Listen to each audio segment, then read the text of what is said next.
Hello, my name is Sophia. I love baking cakes. My kitchen is small, but it is my favorite place.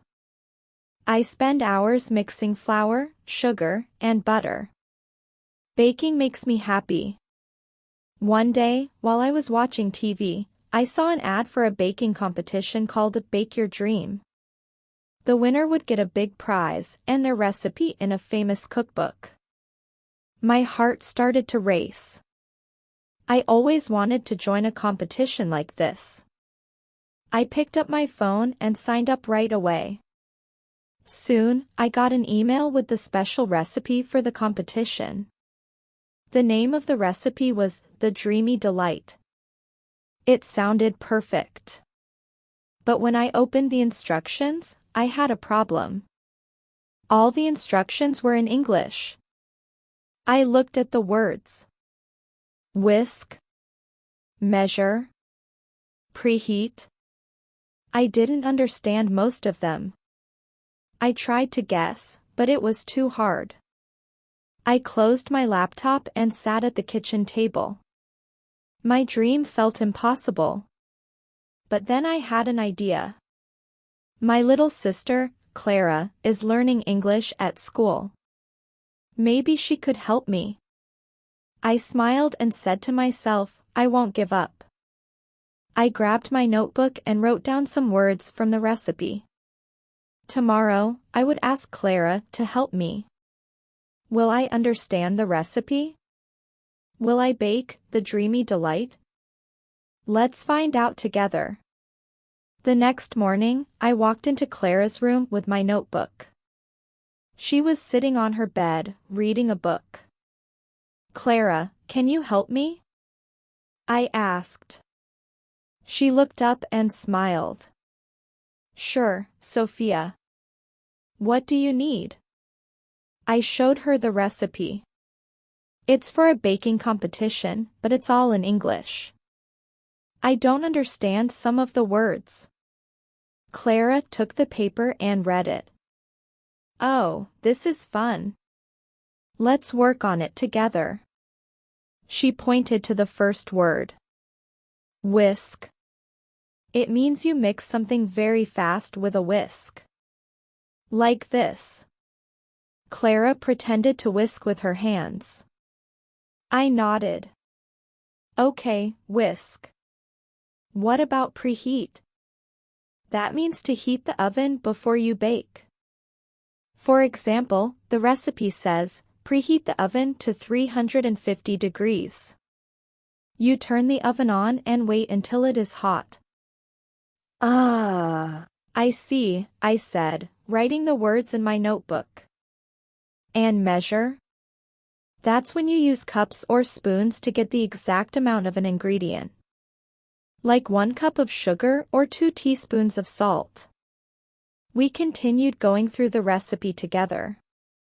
Clara explained each word with examples, and I repeated them out loud. Mix, bake. Add. Stir.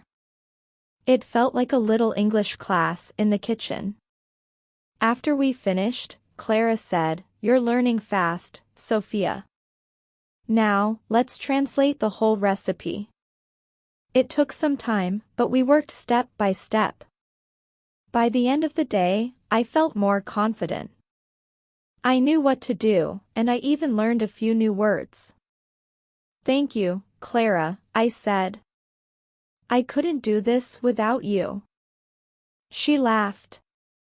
You can do it, Sophia. Just remember, whisk, mix, bake. I smiled and held the recipe tightly. Tomorrow, I would start baking. But something about the instructions still felt strange. It was like a piece of the puzzle was missing. Could I really make the dreamy delight? The next morning, I was ready to start. I had all the ingredients on the counter, flour, sugar, eggs, butter, and a few others. I placed the recipe next to me and read the first step out loud. Preheat the oven to 350 degrees. I smiled, remembering Clara's explanation. I turned on the oven and felt a little proud. Step 1, done, I said to myself. The next step was to mix the dry ingredients. I grabbed a bowl and measured 2 cups of flour. Then I added sugar, baking powder, and a pinch of salt. I mixed them together with a spoon. Now, whisk the eggs and butter, I read. I took another bowl and cracked 2 eggs into it. Then I melted some butter and poured it in. Using a whisk, I started mixing. But after a few minutes, I noticed something strange. The mixture was too thick. I checked the recipe again. Oh no, I said. I forgot the milk. I quickly added milk and whisked again. This time, the mixture looked smooth and creamy. Better, I said, feeling a little relieved. Then it was time to combine everything. I poured the wet ingredients into the dry ones and stirred slowly. The batter smelled sweet and buttery. The recipe said, add the secret ingredient. I looked at the paper, but it didn't say what the secret ingredient was. My heart sank. What should I do? I whispered. I remembered what Clara said about improvising when things go wrong. Maybe I could add something special. I opened my cabinet and found a small bottle of vanilla extract. Vanilla always makes things taste better, I thought. I added a few drops and stirred again. The batter smelled even sweeter now. I poured the batter into a round pan and placed it in the oven. Bake for 30 minutes, the recipe said. I set the timer and sat down at the table. My hands were shaking a little. Would the cake turn out right? Or did I make too many mistakes? All I could do now was wait. As the cake baked in the oven, I sat at the table with Clara. She had come into the kitchen, curious about my progress. Did everything go well? She asked. I think so, I said, but my voice didn't sound confident. I forgot the milk at first, but I fixed it. And then I wasn't sure about the secret ingredient, so I added vanilla. Clara smiled. Vanilla is a good choice. Don't worry, Sophia. I'm sure it will taste great. The timer beeped, and I jumped to my feet. It's done. I grabbed my oven mitts and carefully took the pan out of the oven. The cake looked golden and soft. A sweet smell filled the kitchen. It looks perfect, Clara said, leaning closer. But we don't know how it tastes, I said, my hands still shaking. What if I messed up? Only one way to find out, Clara said, grabbing a knife. She cut a small piece from the edge of the cake and handed it to me. You try it first. I took a deep breath and tasted the cake.